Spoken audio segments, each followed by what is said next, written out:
Dawuhan Allah, ya ibadi, wahai hamba-hamba kaula, law anna awwalakum wa akhirakum wa insakum wa jinnakum, sanyanyana andai kata sakabeh bangsa jin, sakabeh bangsa manusia, di awal zaman sampai ke akhir zaman, bangsa jin bangsa manusia sakabehna di awal umur dunia sampai ke akhir umur dunia, omu fi sa'idin wahid, berkumpul kabeh di hiji lapangan,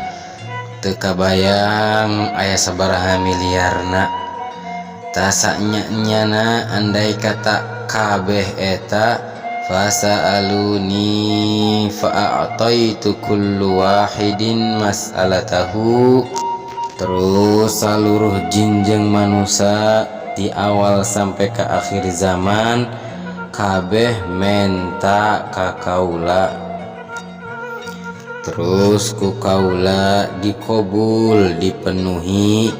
seluruh sakabeh kahayang jin jeung manusia eta, mana qasadzalika mimma indi, maka moal matak ngurangan eta pamenta nu dikobul, mimma indi kana naon-naon anu dipimilik ku kaula, moal matak ngurangan kana kakayaan kaula, illa kama yanqusul mikhyatu idza udkhilal bahr, kecuali cuman ngurangan ngan satetes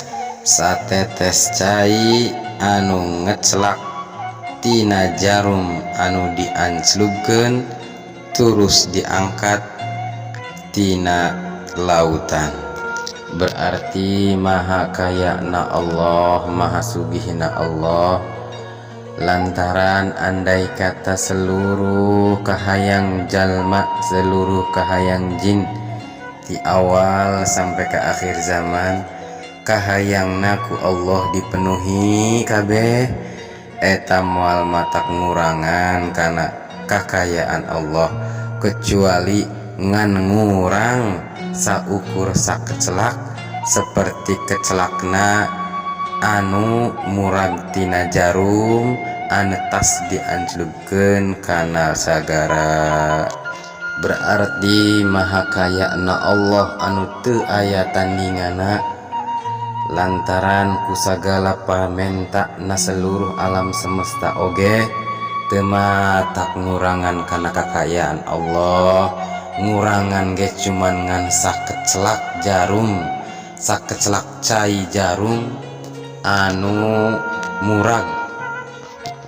Matak sadulur geramaren tak ka Allah naon anu kurang dibutuhkeun, da Allah mah maha sugih, Allah mah maha ngabulkeun kana sagala doa. Matak ulang urang ulah leutik hate kaayaan sakieu ayana, lantaran urang mah boga anu maha sugih, boga Allah anu maha sugih, tinggal urang menta ka Allah dibere jeung henteuna ke Allah bakal mere anu layak anu terbaik ka urang kabeh. Allah anu maha kaya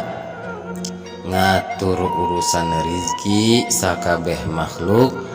dimulai makhluk nu paling leutik